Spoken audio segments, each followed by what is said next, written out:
welcome to the Let's Talk series. The Let's Talk series is a 30-minute video discussion between Dr. Becca, Dr. Amanda, and a local practitioner who understands pelvic health on topics pertaining to women's health and wellness. This series was created to help women navigate their pelvic health wherever they are on the path of womanhood, to advocate, navigate, and collaborate together with a holistic team of allies. Pelvic health healing is multidimensional, and the best outcomes occur with a team-based approach. We invite you to tune in to our monthly series to learn more about your pelvic health and engage with our community partners.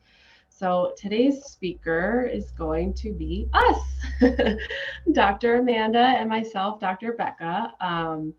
Today we decided we wanted to do this together to discuss the topic of prolapse. We've spent a good part of 2022 really expanding our knowledge base, taking a lot of different courses on prolapse and learning so much, not about just the management and treatment of prolapse from a pelvic floor PT perspective, but also a very in-depth review over the anatomy, the physiology, the surgical management approach to it too. So, that's been able to really guide a lot of our conversations and our treatment plans, and even being able to work and collaborate with some of the other providers in this area that are working with clients with prolapse.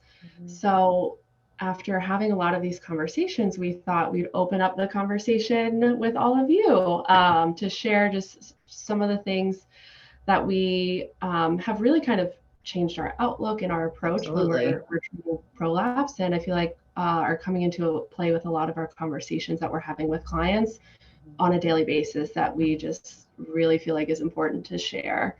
So thanks, Amanda, for joining us. Thank you, Becca.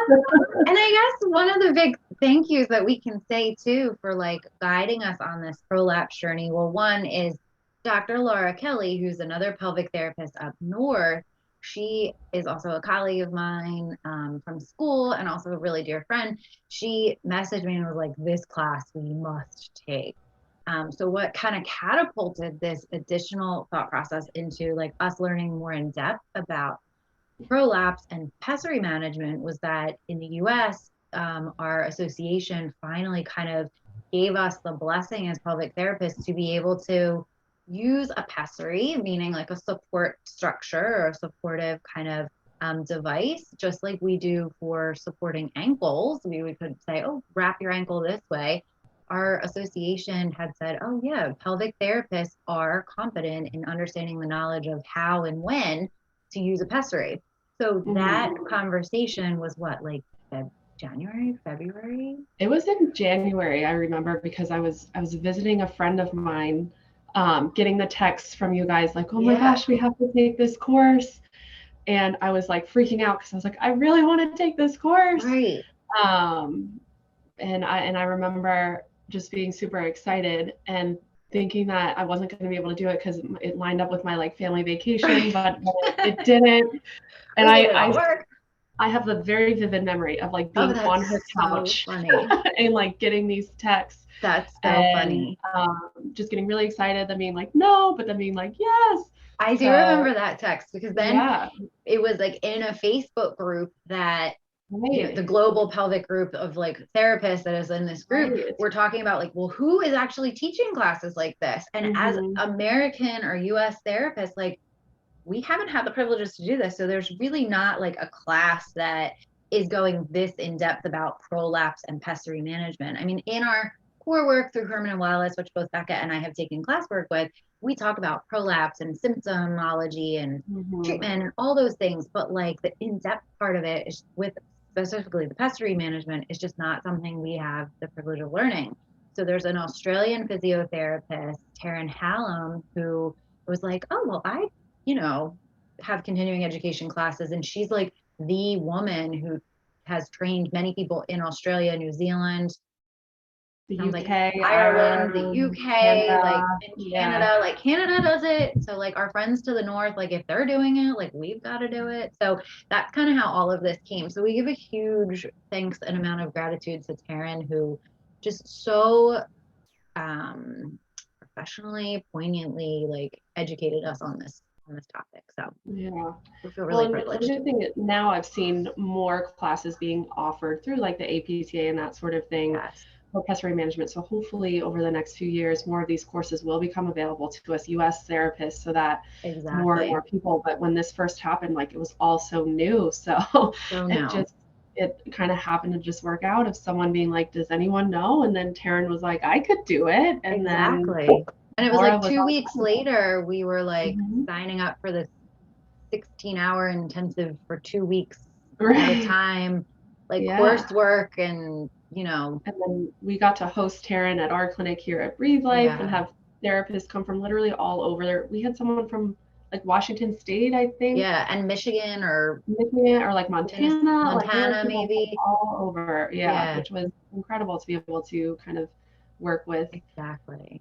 everyone. And No, and hopefully like we can share some of this with like the other therapists in the area too and like some of the other yeah, providers. But I know for today, your thought, Becca, was to kind of like just give us like a rundown of like the things that we already know about prolapse, but then add some more detail to it. yeah. And I think, just a brief kind of like An overview of what overview. is the Yeah. prolapse and that sort of thing.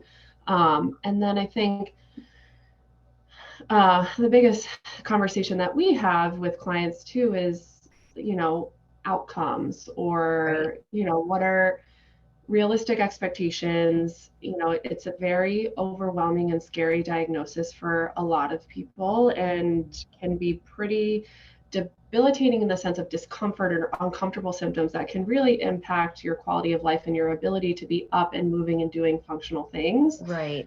When you have that on top of maybe you're a new postpartum mom Mm, with a baby, there's a lot of fear and anxiety that can be mm, associated with that. So there's a lot of that education that we're providing of just helping people kind of navigate this diagnosis and set realistic expectations, right. but at the same time still allow these people to understand that there is hope, there is support, there is improvements that Exactly. can be made. Exactly. But what does it truly mean to kind of work with a prolapse and the expectations of fixing or not fixing, just the Right. language that we're using And as well. it's similar kind of, and I think this will be another discussion at some point too, of like diastasis, like diastase Mhm. retracti, or the gap in the abs. It has a very, as we've been learning about these two situations and diagnoses more in depth this year, they kind of both are calling to the same thing of like, just because you have X, Y, and Z doesn't mean Mhm. life is over, doesn't mean it's Right. surgically needs to be repaired, but like you can live a life that is comfortable and confident and you're active. And so I just really think that that's just so Mhm. important to like learn. Yeah. And that also, and we're going to talk about this, like kegels aren't going to like lift a prolapse, like Yeah. unfortunately. Well, and that's where, yeah, Right. kind of diving into as pelvic therapists, like what Mhm. can we do to like support a prolapse, and what are some of the Exactly. things that we're looking at outside of just strengthening your pelvic floor or doing Kegels Right. to support a prolapse, because most of the time that's not It's not the end all that's be not what all. we're doing or Right. recommending. Obviously strength is very important, but I think it's more of like a global strength in the overall coordination of Exactly. everything together that we are focused more on versus isolating pelvic Exactly. floor strength. So um, do Let's you want to go into just talk. what is a pelvic organ prolapse? Yeah, that's what I was thinking, is that we'll kind of just get started. So like people will come in and will call us and will say, "Oh, I feel this heaviness or this pressure in my pelvis," and go on Google and self-diagnose with Dr. Google of like pelvic organ prolapse. And like, yes, there's multiple women who can have pelvic organ prolapse for multiple reasons. It doesn't have to be that you just had a baby. It doesn't have to be that you just went through menopause or you're old or you use your vagina muscles or you don't use your vagina. It's like there's not like one end all be all. But what a true pelvic organ prolapse is that the support structures, the muscles, the fascia that support the organs, the connective tissue that support your uterus, well, let's think of it from front to back, the bladder, the uterus, the rectum, those things become weakened or lax. And it doesn't mean that like the muscles are actually falling out. a lot of people think it's like my bladder is damaged. If they have a bladder prolapse, their bladder's like done and like it's truly falling out. No, it's the support structures that are holding everything up. They become softer, more relaxed. That could be due to hormones. We're going to talk about that in a moment. But that's the change that actually happens. And the degree of change also, you know, we'll have people saying like, I feel more of bladder urgency, or I feel more bowel urgency, or I just feel heaviness and pressure. So just because you feel one thing and not the other doesn't mean you don't have, or you do have a prolapse. So what that truly is like this laxity that's in the tissues. So how I describe it, and I'm sure you describe it differently too, Becca, is like if you had a pair of like really good Spanx and they were really spanky and like held everything in place, and then you like wore them every day for like 3 years through a pandemic and then through your pregnancy, and you went to put them on postpartum and you're like, this holds nothing up again. Like that laxity or that stretch that the tension of the tissue had is no longer there, or no longer as responsive or reflexive or viable to help hold the things up. So that's really what a prolapse is. And also from a medical perspective, a lot of people will come in and say, oh, my midwife or my gynecologist saw that I had a prolapse when they do our, 6-week examination.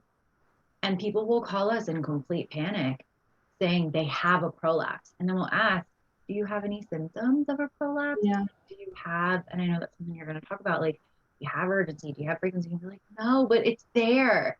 And that does not mean that there's a true prolapse. So one of the big myths for me, at least that I learned from our coursework, was that in order to be diagnosed with a pelvic organ prolapse, you have to both see and visualize some laxity within the pelvic tissue through the vaginal or rectal canal. And then you also have to have symptoms that are also happening. Right. So that was a big thing. Yeah. Yeah. Well, especially in like a 6-week postpartum person specifically, it's still so early on in their healing timeline. It's normal for there to be a shift in some movement and some laxity. Absolutely. So, I think it's important to get a baseline of like where they're at, but not necessarily, I don't know. I feel like it goes both ways where it's like, it does. People are told that they like, nonchalantly, like, you have a prolapse, but like, don't worry about it. Then they freak out. And even though they're not having any symptoms, they're like, something's wrong with me. I'm broken. Like, I'm going to have to get a surgery. Like, I've definitely had clients that have come in and they just were told at their gynecologist's office that they had a prolapse. Exactly. And so they're coming in because they want to avoid surgery. And then I'm talking to them. I'm like, okay, how are your bowels? How are your bladder? Do you feel this pressure, heaviness? And they don't have any of those symptoms. And so that doesn't always warrant a surgery. Yeah. Or vice versa. They will go and maybe there is some laxity that's still there. No one mentions it, but they say, okay, all clear, go. So they get back into their normal routine. And then maybe that feeling of like pelvic pressure or heaviness that might have been there, right after they had a baby, that kind of got better, but then they start doing more activities where it kind of comes back. Right. And then they freak out because they're like, they think it's their fault that they gave themselves a prolapse because they weren't given adequate kind of support and direction on how to return in the beginning to their normal activities or what to expect with that. So great point. It's one of those things of like, you don't want to spin someone into a panic, but just a lack of knowledge and education that's out there. Most of our clients who are coming in didn't even know what a prolapse was or how it can happen or that, it's as common as it is. Right. That was another thing that I thought was interesting, like the commonality of having a prolapse. And another thing too that we kind of learned, the grade of the prolapse, a grade 1 prolapse, probably a lot of people who have not had babies can have a grade 1 prolapse. Right. It's probably like, and that was fascinating. Normal. Yeah. I mean, if you think about what we see with like human spines, like as we age, it's normal to have some degenerative changes to the spine. Right. As we age, our connective tissues change too. There's going to be some normal changes that don't necessarily mean like this is a clinical diagnosis or anything like that. So I think that's a lot of the conversations that have been helpful for us as therapists to have with clients of, okay, this is physically what we're seeing, there is some movement or some descent or some laxity that we're noticing, but functionally, like, this is how your pelvic floor is looking, and it's good, and we can do preventative strategies to make sure you're staying good, and trying to prevent any onset of symptoms, because sometimes too, people may not start to feel the symptoms till later on in life when they're around menopause or something like that, and it's very well something that could have always been there. I've seen Didn't that many necessarily times. change as far as getting worse, as far as like severity or grade, but there's just other things going on in their bodies hormonally, physiologically, that can kind of bring about these symptoms. So what are the symptoms that like you see most, like with our clients? Yeah, and I think one of the things that we learned was the most common symptom that correlated with an actual anatomical prolapse was the sense of like a bulging sensation, because you can have pelvic pressure without having a prolapse. But if people are describing it feels like there's a bulging sensation, or even feeling like a bulge at the opening of the vagina, certainly like heaviness, dragging, your vagina's falling out. We hear people saying it feels like something's falling out of me, or that I have a tampon in, but I don't.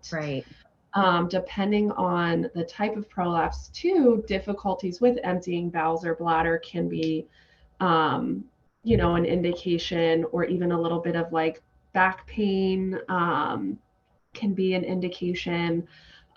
Maybe even a little bit of urine leakage sometimes can be associated with a prolapse, but not always, depending on, like I said, where it is. And then, I don't know if you have any other. I mean, I think the other thing that sometimes people can't, especially like our postpartum women or our like perimenopausal gals who don't know they've had a prolapse or so, that they just can't put like a finger on it. They're like, and that's a symptom of prolapse too, of like, I'm feeling something there, it just doesn't feel right, like even just that expression. And obviously there's many other things that we can like look at of like that might not be right down there, but like that I always hear. And then another one of like having to do a dance on the toilet of like, I have to lean and shift, and if I lift my right leg and can kick to the ceiling, then all my pee comes out. So it's like just different things that people will say. And it doesn't always mean prolapse, it could be other things, but those are typical things. Yeah. And same, I think sometimes people will be like, I just feel more like loose and open. Or even some discomfort with like, for like sitting on a harder surface. Like I remember I had someone like when I sit in my bathtub, like I noticed that like there's a little bit different sensation of what I used to feel when I sit in my bathtub versus before. So those are, I mean, everyone is different, but those are. And like I think that comes down to like, the causes of like why people or how people will come about having a prolapse, is that all those different symptoms that we just talked about can be specific to different types of prolapse as well. And if we really dive into like the anatomy, and Becca was totally like on point the other day we were talking about this discussion, she's like, rein it in, Amanda, like we're not talking about the anatomy of the fascia. And I was like, okay, fine. But it really does point to like maybe what issue there was during birth, or maybe that there's more laxity in one area of the body than another. So do you want to go into the causes of like prolapse? Yeah, sure. I mean, I think, the most common cause and risk factor associated with a prolapse is a vaginal birth, because of the stretch that the pelvic muscle, fascia, and ligaments go through with a vaginal birth. You can think of, a vaginal birth like a sprain or strain injury to the pelvic floor. Amanda, I know you see this a lot, just based on how much stretch those ligaments and the fascia and the muscles have to go through. And with a normal healing process, over the 6 to 8 weeks, things are kind of tensioning and tightening back up. But in a prolapse, those ligaments, that fascia might only come back to like 70% of what it was before. They still stay a little bit stretched out, or you can even rupture like a muscle or a ligament, or just like you can rupture any muscle or ligament anywhere else in your body. So like hamstrings, biceps, right? That is the most common cause. But there are, like we said, there are people who have never been pregnant or given birth that can also develop a prolapse. So, just from chronic pelvic floor muscle dysfunction, hormonal changes from menopause that lead to connective tissue changes. Chronic constipation is a big one. If we are constipated for 30, 40 years and we're constant, or even 10, 15 years, we're constantly putting a lot of strain and pressure down onto our pelvic floor, that can over time weaken or injure the ligaments. Even chronic respiratory diseases, so people who have a lot of like coughing, again, just due to the repeated kind of pressure. Hypermobility disorders, so like Ehlers-Danlos, or just connective tissues disorders. And I think the main thing with, repetitive chronic pressure down on the pelvic floor. Not just like the one time you pick up a tray. Not like, oh, I lifted this, heavy thing, but maybe people who have more strenuous jobs, or even, very intense, like Olympic, like weightlifters who maybe aren't managing appropriately. Again, it's not the act of lifting heavy at like one time. I think it's more of the repetitive nature, and then how you're like managing pressure with that. So, and that goes back to the whole strain thing too. Like our runners, our high level runners, it's like, oh, I have a continuous right hamstring that bothers me, and I like strained it again and again and again. Same thing. It's not just running once or training for one marathon. It's usually just a culmination of things. Yeah. And then when we're kind of assessing and diagnosing a prolapse, as pelvic floor therapists, it's not necessarily within our practice act or our scope to be able to diagnose in that way. But we are able to at least kind of look at, a degree of laxity, and where are we noticing some of that laxity from, be it the anterior wall of the vagina or the front of the vagina, the posterior wall, or coming down through like the central canal. So a lot of times, you might be told you have like a cystocele, which is a bladder prolapse, or a rectocele, which is your rectum that kind of descends in,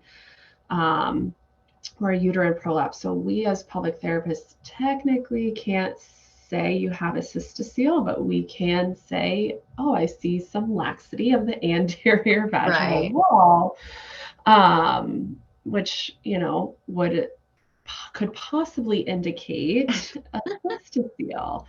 But those are the most ways of explaining, cystocele, rectocele, and uterine. And then, there's even part of the small bowel can start to descend, and that's called an enterocele, or the rectum itself can start to kind of fold in on itself, and that's a rectal prolapse. So a rectal prolapse and a rectocele are different too. And sometimes people don't know what difference they have. Like some people just say, I have a rectal prolapse. And then I'm like, and going through that diagnosis of like, what are their bowel dysfunction, what are their bowel issues and stuff. And then they're like, oh, well, I feel it inside my vagina when I use my tampon. It feels like the back part is pushing me out. So that's really important to be able to do.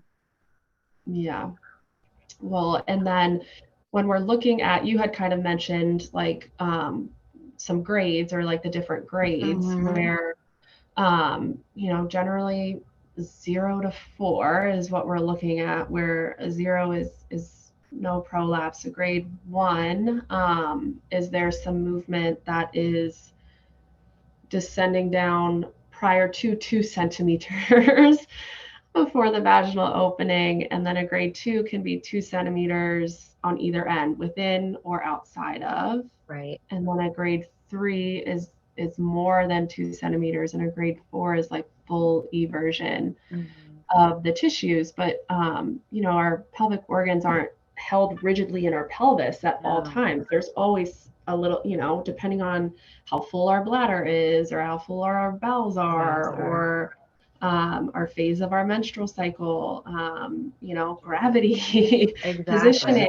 As we move, our organs do move a little bit within. So that's one of the things that was super interesting, that we found that it's pretty common for people to have like a, you know, movement that would be equivalent to about like a grade 1, right? And not really have any symptoms. So should that really be considered a prolapse, or is that just kind of like normal changes? Right. At least for like rectocele and cystocele. I think for uterine prolapse, they said a grade 1 does more commonly, more significant, have symptomatic descent with it.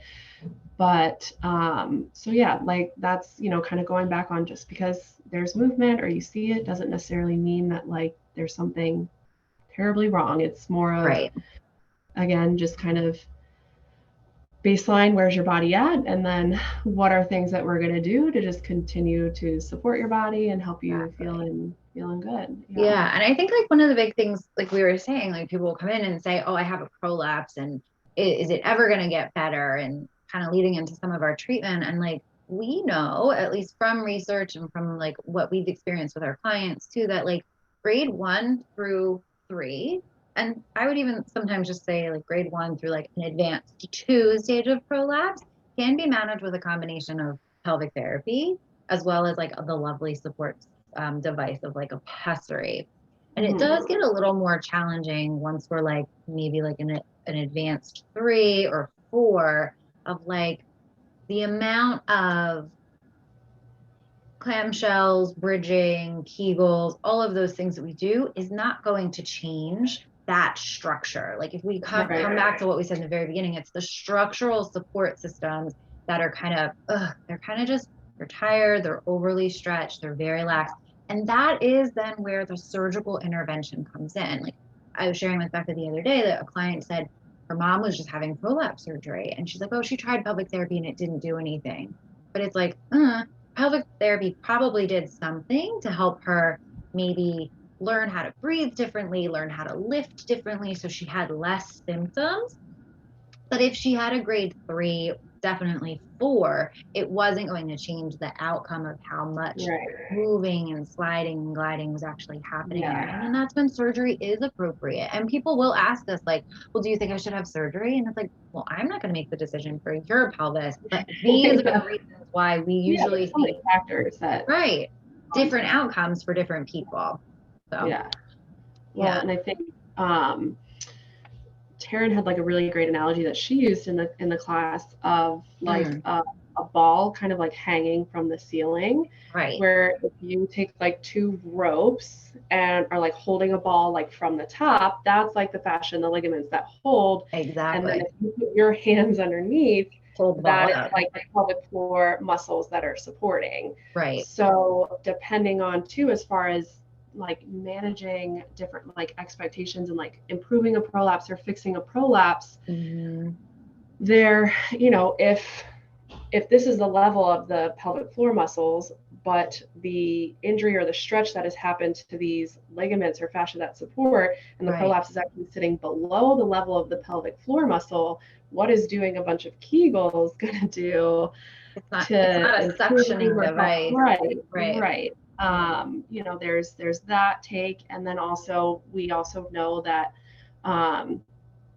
the space between kind of the support below or our genital hiatus that we won't go too much into can also change and become a little bit wider afterwards too. So also the width of that can influence how much support we're able to get through from below. So that's where when we're talking about pelvic therapy and kegels and all of that, how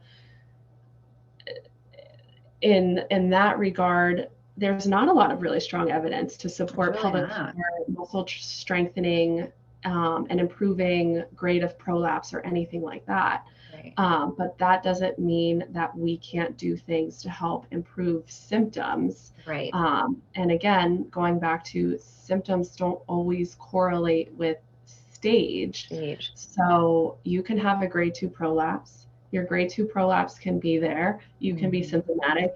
You come to pelvic therapy. We're working on your breathing. We're working on managing your, like, reducing a lot of tension that people might be carrying through their abdominal wall. We're working on any constipation that you might be having, improving all those other things that can be contributing to more pressure down onto the floor, which would exacerbate the symptoms. Then all of a sudden you are able to run, jump, hop, skip, dance, do all your things, even, I don't know, even if just walk to your mailbox, get your mail without feeling symptoms.